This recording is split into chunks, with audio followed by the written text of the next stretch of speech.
بسم الله الرحمن الرحيم والذين يؤمنون بما أنزل إليك وما أنزل من قبلك وبالآخرة هم يوقنون صدق الله العظيم سبحانك لا علم لنا إلا ما علمتنا إنك أنت العليم الحكيم رب اشرح لي صدري ويسر لي أمري واحلل عقدة من لساني يفقهوا قولي اللهم أرنا الحق حقا وارزقنا اتباعه وأرنا الباطل باطلا وارزقنا اجتنابه والذين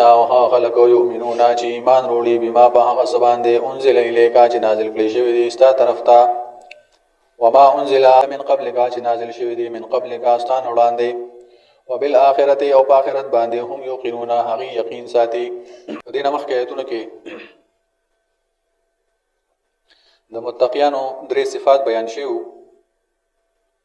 چې پرهیزګاران او متقین کم خلق دي او د هغې څه صفات دي. نو پای کې ایمان بالغیب ذکر شو، اقامت د صلات ذکر شو او د الله په لاره کې خپل مال خرج کول. دا درې صفتونه بنیادی طور باندې بیان شو. اوس دلته کې څلورم صفت بیانېږي د متقیانو چې متقیان څلورم صفت دار چې والذین یؤمنون بما انزل الیک او هغه خلک چې ایمان وروړي په هغه کتابونو باندې انزل الیک چې پتا باندې نازل شوي دي وما انزل من قبلک او په هغه کتابونو هم چې ستاسو وړاندې پیغمبرانو باندې نازل شوي دي وبالآخرة هم یوقنون او په آخرت پر ورځ باندې چې کوم دی یقین ساتي. اوس دلته کې د متقینو او د مؤمنانو غټ صفت دلته دا بیانېږي چې په مؤمنانو کې په مقابله د يهودو او نصارو کې تعصب نشته. پای کې چې کوم تعصب او د دې تعصب را روانو آیتونو کې هم ذکر کیږي با د يهودو کول را روان دي چې هغه به چې ليست النصارى على شيء وقالت اليهود ليست النصارى على شيء. يهوديان وایي چې نصارا په دین باندې نه دي، په دین حق باندې نه دي، او نصارا وایي چې يهوديان په دین حق باندې نه دي. نو دي دا د یو بل تعصب په وجه باندې د یو بل د پیغمبرانو توهین هم کوي او د هغې انکار هم کوي. د دې په مقابله کې چونکې مخکې صراط مستقیم بیان شو، غیر المغضوب علیهم کې دغه خبره بیان شو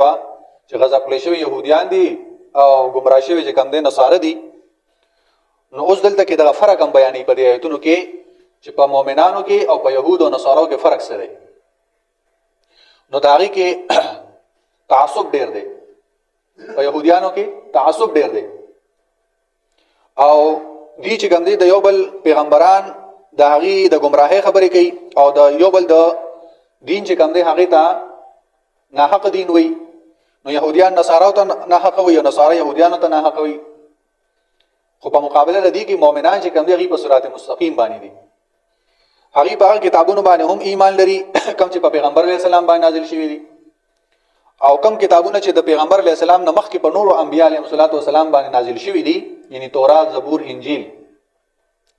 نو په دې باندې هم یقین ساتي. او په سابقه تمام انبیاء علیهم السلام باندې مؤمنان چې کوم دي ایمان ساتي، یقین ساتي چې څونه پیغمبران الله دې دنیا ته را لېږلي دي هغه برحق دي او څومره کتابونه چې الله پاک په نورو پیغمبرانو باندې نازل کړي دي هغه په اصل حالت کې باغې باندې زموږ ایمان او یقین دی چې هغه کله په اصل حالت کې وو په پیغمبرانو باندې چې کوم حالت کې نازل شي هغه برحق کتابونه د الله، تورات، زبور، انجیل، دا کتابونه برحق او موږ د هغې چې کوم دی باندې ایمان دی، زموږ یقین دی په هغې باندې. نو په مقابله د دوه ډلو کې مؤمنان چې کوم دی بیا دلته په صراط مستقیم باندې شو. یو لا نفرق بین احد من رسله، مؤمنانو خبره ده چې لا نفرق بین احد من رسله،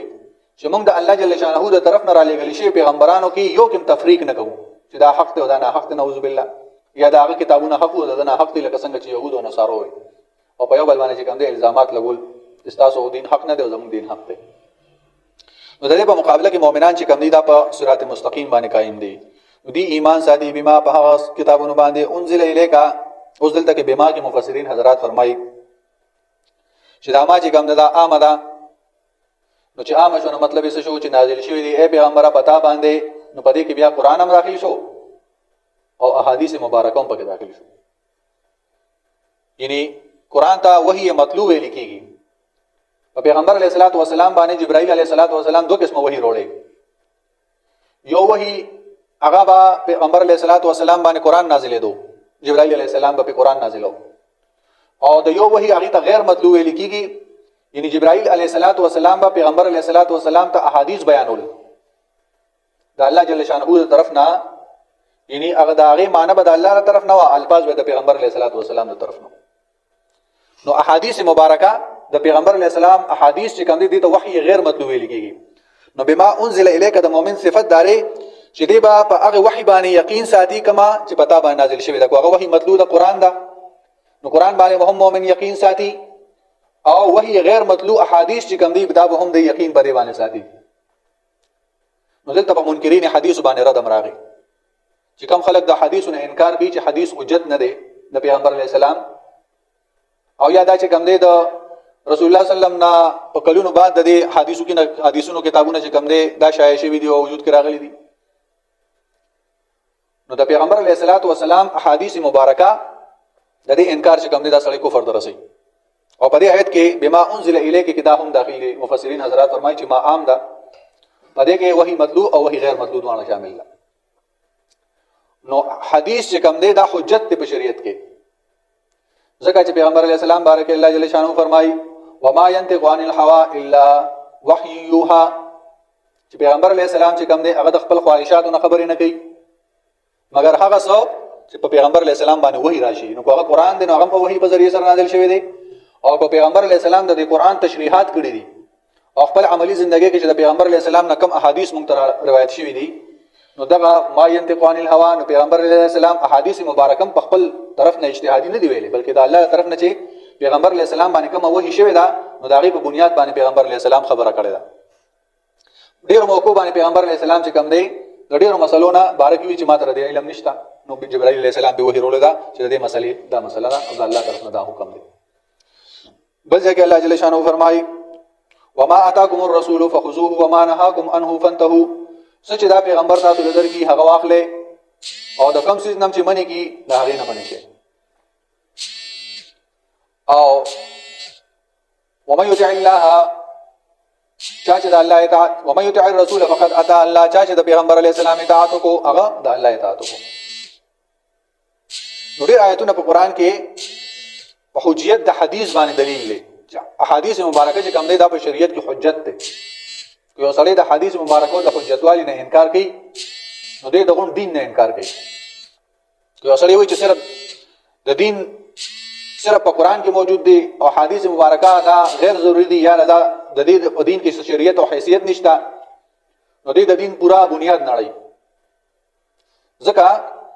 چې په قرآن پاک کې الله جل شانه فرمایي چې اقیم الصلاة مونځ قائم کې خو طریقې څنګه ده، څنګه قائمو. زکات ورکې د زکات مقدار به موږ ته څنګه معلومیږي، قرآن کې خو مقدار نشته.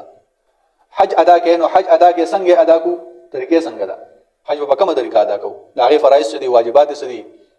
چکرې به پکې څونه وهو، قرآن کې خو دا نشته. نور تفصیلات ډېر داسې دي چې هغه په قرآن پاک کې الله جل شانه صراحتا نه دي ذکر کړي، پیغمبر علیه السلام په خپل عملی ژوندۍ سره موږ ته ښوولي دي. او د پیغمبر علیه السلام نه چې کوم احادیث مبارکه روایت شوي دي نو هغې کې موږ ته د مانځه طریقه ښودلې شوې ده، د زکات مقدار ښودلې شوی دی او قانون حد به څنګه جاري کوو د هغې طریقه څه ده. یعنې یو سړی د حدیث د حجیت نه انکار کوي نو هغه د قرآن نه انکار کوي. ځکه چې